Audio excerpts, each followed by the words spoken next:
So as you can tell, I'm definitely not a YouTuber at all. However, at the encouragement of my wife, I thought I would just go ahead and put together a video to kind of share with you my journey and what I've been through with benzodiazepines, Xanax to be specific, and other medications and missteps all the way through the process. It started for me back in 2012. I actually was not feeling the best, kind of feeling just down a little bit, not real successful in my career, kind of like I've hit a dead end. I always kind of had trouble finishing jobs. I would get started and kind of get angry and just say, okay, well, it wasn't perfect enough. So I had a friend at the time that I worked with that was a nurse practitioner. And so I went and scheduled an appointment with her. Went in, I sat down for about 10 minutes. She gave me a little questionnaire. I filled out the questionnaire. She looked at that and she said, "Oh, you have adult ADHD." And which I knew I was probably ADHD. I was always hyperactive as a kid. My parents would tell you the same thing. Uh, when I went through school, I was mediocre in high school, and in college, I really had to struggle. I would just do something just to get it done. But anyway, she said I had ADHD, and she prescribed me Vyvanse. So we had another friend that was actually a drug rep who was taking Vyvanse and said, "Oh, it's a great medication. It's wonderful." So I started on the Vyvanse, and it at first I thought was a miracle cure. It really worked for me. I felt better. I felt like everything was going to be okay. I could focus on doing a job. So that at first was going very well. And after several months, it seemed like the medication would start wearing off. So I would go to my follow-up appointment, meet with her, kind of tell her, well, it seems like at lunch maybe it's wearing off, and so she would up the dose. Um, that went on for a couple of years until she had me on 130 milligrams of Vyvanse. And at the time, I had no idea. I was very trusting of the doctor. Whatever the doctor said had to be right. Um, I didn't realize that 70 milligrams was the actual FDA recommended dose. Now, that might have changed. Don't quote me on that. But at the time, it was 70 milligrams. Um, so I went through a stressful period while taking that. My wife and I moved. I changed jobs. She had changed jobs. We started learning that my dad was starting with early signs of dementia and just a lot of stress going on. And I actually could not make it to my appointment to see her due to moving. We moved away, it was about 2 hours away. And so she would not re-prescribe it. So I had some 40 milligrams left and decided just to take that. And because at the time of being prescribed, I was told there's no risk of addiction, that I could take this medication anytime that I wanted to take it, and that, I didn't have to take it every day. So I thought, well, I'll just take the 40 and that'll be fine. That's when I experienced my first panic attack. I had no idea what a panic attack was. I had no idea what anxiety was at the time. I kind of heard it talked about, but for me and my personality, I actually was scuba diving. I did cave diving. I raced cars. I was very much an adrenaline seeking person, kind of type personality. The first one to jump off the cliff at a lake. Um, So anyway, I had this panic attack, did not know what was going on, swore that I was having a heart attack. Went to the hospital. They ran all the tests and they told me, oh, it's not a heart attack, it's a panic attack. So they prescribed me Xanax. So, like the doctor, he said, you can just take this if you start getting nervous, if you're getting anxious. And so at the time, we're still like, what just happened? We really didn't have any idea of what just happened. So after that, I decided that I didn't want to be on the Vyvanse. Um, you know, I really didn't want to be on any medication, but so I just cold turkey stopped the Vyvanse and started having more panic attacks. And every time I would have the panic attack, I would take the Xanax, and that would level it. Everything would be fine. So I uh, end up going back to the doctor, to our family practitioner, and explaining what was going on to them. And they said, "Well, you have generalized anxiety disorder." And I'm like, generalized anxiety disorder? I've never been anxious. It just doesn't make sense. And so they prescribed me at first Prozac, and I took Prozac for 2 or 3 days and just could not continue the Prozac. It just made me very agitated, very angry. And so that's when they switched me to Zoloft. So I started taking the Zoloft. After about 4 or 5 days, I was hearing a very loud voice telling me, just hurt yourself. Just go ahead and hurt yourself. And this absolutely scared me to death. I woke my wife up at 1 a.m. I asked her to take me directly to the hospital, and she took me directly to the hospital where I was admitted. Um, and at that point, I had been taking the Xanax probably every day, just 0.25 milligrams. Um, and so I go in the hospital. Nobody ever acknowledges that I was on such a high dose of Vyvanse, that the Vyvanse could have been causing this increased anxiety, these panic attacks, and that cold turkey stopping the Vyvanse would also be causing issues. So I did 5 days at the hospital. They discharged me on Wellbutrin. I did not want to take the Wellbutrin at all. I was still having a lot of anxiety, agoraphobia, not wanting to leave the house. And so I kind of stopped taking the Xanax, and actually life seemed to return back to normal. I was working, we were busy, I was going places, doing things, and it seemed to kind of like, okay, well, we don't know what happened, but that's fine. And I had the little bottle of Xanax just in case. So fast forward a couple of more years, and my wife, who was 36 at the time, had a stroke. And uh, total fear. It just was really difficult to deal with. I had my 2 daughters with me. We were going to the hospital not knowing if she was going to be okay. And so I had the Xanax and started taking the Xanax. Started taking it daily to get through this.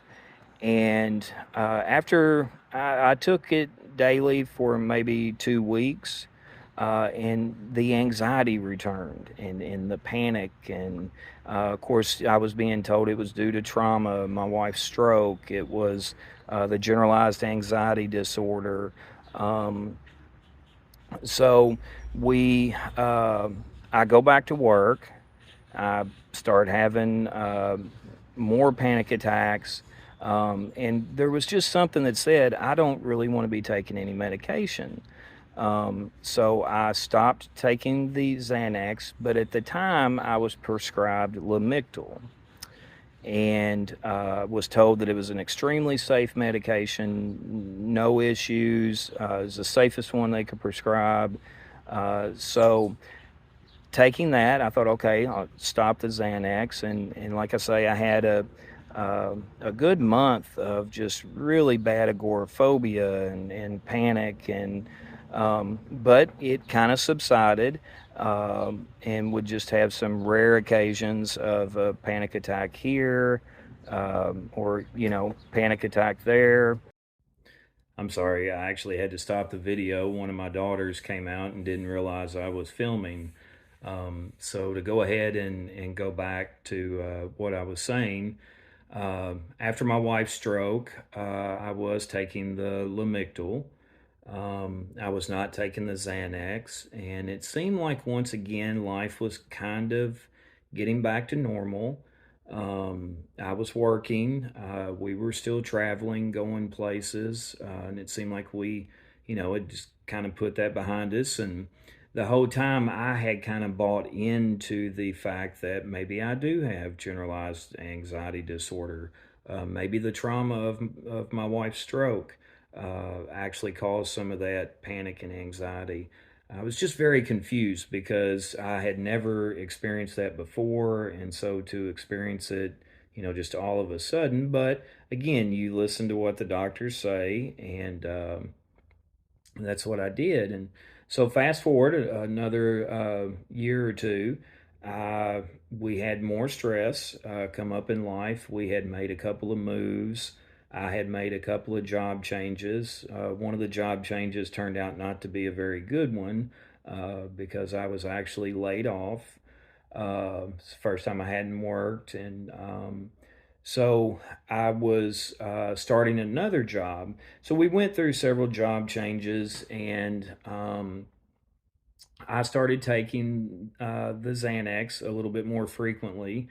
And it just, looking back now, I realized that taking the Xanax more frequently was causing more panic and more anxiety, which was causing me to take it more. Um, I was still taking the Lamictal, and it just seemed like things were really getting bad. The panic attacks were increasing and increasing in severity. The anxiety was pretty much a daily thing. So we sought out professional help, and I went to a psychiatrist, who was supposed to be a very renowned, very good psychiatrist, and met with him. And after a 30-minute meeting, he had said, yes, it's definitely generalized anxiety disorder. You need to be on medication. I want you to start taking the Xanax daily. He increased it to zero point 0.5 milligrams. And so that at the time seemed to kind of level things off. It seemed like work was starting to stabilize, and then the pandemic hits. I'm working from home, still taking the Xanax daily, and I end up changing jobs one more time. Uh, and it just after a while seemed like that it just the medication was stopping, not working. And now we realized that I was in interdose tolerance, but we didn't know that at the time. So we went and had a another session with the doctor. The doctor, looking back now, he failed to realize that I was in tolerance, and he prescribed Buspar. So I was now taking Lamictal, Buspar, and the Xanax. Over a period of a year, he also added doxepin, which is an antidepressant, lisinopril, which is a blood pressure medicine. He increased the Lamictal up to 250 milligrams extended release, and he changed the Xanax to zero point 0.5 milligrams twice a day extended release. And as time continued, I kept getting worse. The medication was not working. I had a hard time accepting that I had generalized anxiety disorder, and that I had panic disorder.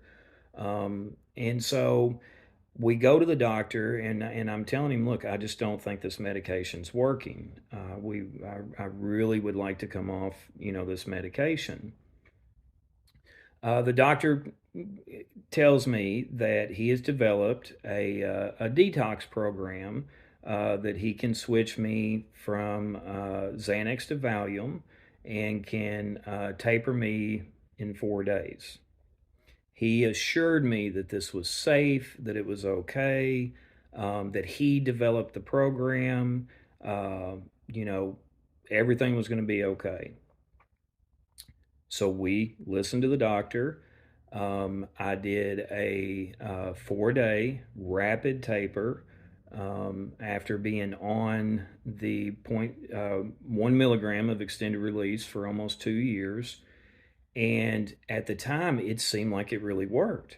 When I did the switch over to Valium, I felt better. When I was coming off the Valium, I actually felt better. And this is when the bottom of my life dropped out. Uh, about 3 weeks after, I got up one morning and I was dying. It was the most extreme panic attack that you could imagine. It lasted all day. It went into the next day. I ended up being bedridden for almost 3 weeks, unable to get out of bed, unable to move. I started having what they referred to as benzo belly. My belly swelled. I had a headband sensation across my head at all times. Just extreme panic, anxiety, chest pains. I could take an hour in a video explaining all the different symptoms that I had. Um, we did not know what was happening. We talked to the doctor. He said it is absolutely not the medication. That the medication's out of my system. It couldn't be causing that. And it was at this point that my wife started researching. And this is when we found out that it is absolutely the worst inhumane thing you could do to somebody to rapid taper them off of benzodiazepine as he did. So, to shorten the video a little bit, and I basically went through 6 months. Like I say, I was 3 weeks bedridden. I was 2 weeks, 2 months, unable to get off the couch. Extreme agoraphobia. Wasn't able to even make it to the front door. I was scared to take a shower. I was scared to go to the bathroom. It was just a living hell. Um, and so my wife started researching, and we found out, like I say, that that was the most inhumane thing, that I should have been tapered, and that what I was experiencing is benzodiazepine withdrawal, um, acute withdrawal.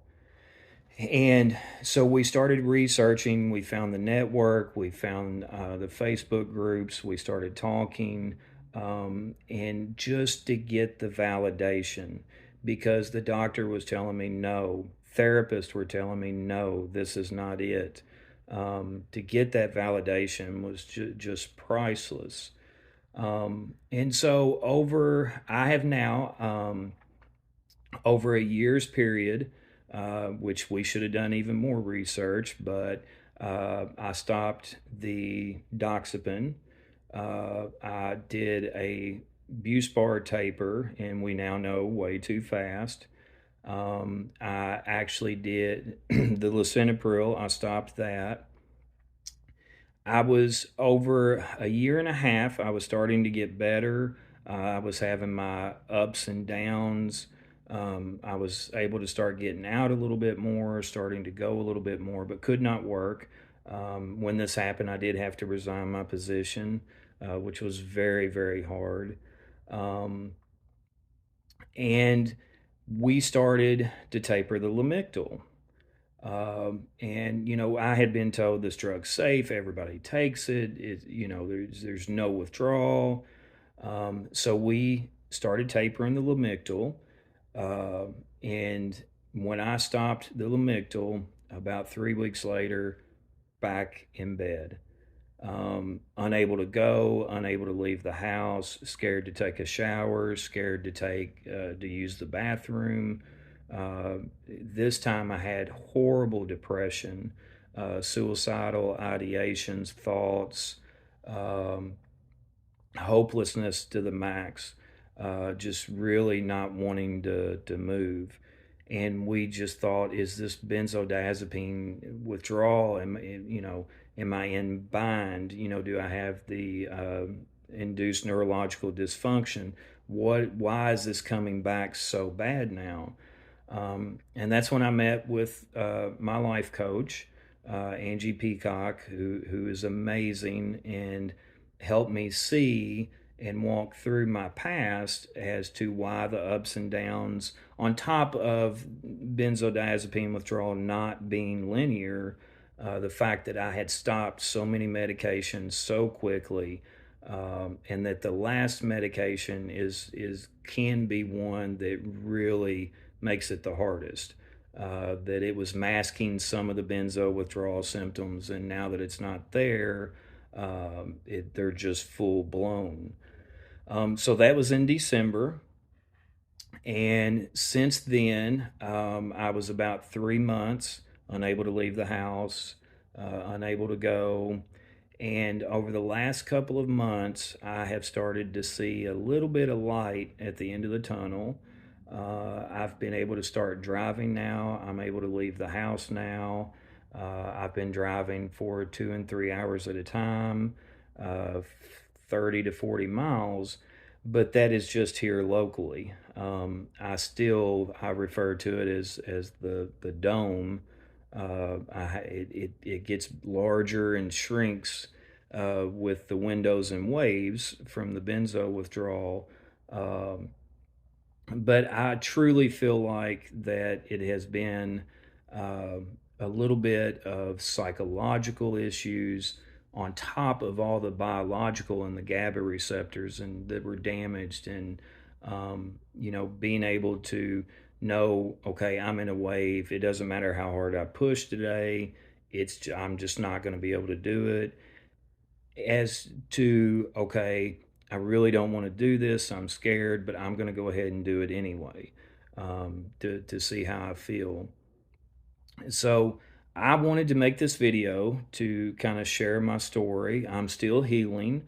I am, since December of 2022, psychiatric med free. I have been a year and 10 months off the benzodiazepine. So I'm healing. And I hope people can see this video and know that there is healing. Everybody heals. Everybody's different, and everybody's healing's different, and the length of time that it takes to heal is different. However, you will heal. And I wanted to share this video, and I would like to start posting updates to this channel to kind of show my recovery, because I do believe I'm past the acute stage, but I do struggle still with agoraphobia. I'm still struggling with the anxiety, and it's an active recovery. I'm having to push every day. And so I wanted to start maybe sharing this journey so that it would be some hope for others, to know that you do heal, see my progress. I wish I would have started this way earlier, but I was so sick, I was just unable to do that. But I'm hoping this will really help you all out there, that and validate that benzodiazepine withdrawal is real. Bind, benzodiazepine induced neurological dysfunction is real. Post acute withdrawal syndrome, it is real. It is real, and don't let anybody, any therapist, any doctor tell you any different. I'm hoping in the future to start coaching and be a mentor for anybody going through this, to help them, come off this and have somebody to talk to, because to have somebody to talk to that's been through this, that can validate what you're going through, is priceless. It is worth everything. So, like I say, I'm not a YouTuber, so I apologize for the video quality or anything like that. But I am going to start posting updates on me trying to leave the house. When I do leave the house, trying to push my limits and just see how that goes, both the good and the bad. And hopefully you can, be with me to see my healing and know that healing is possible.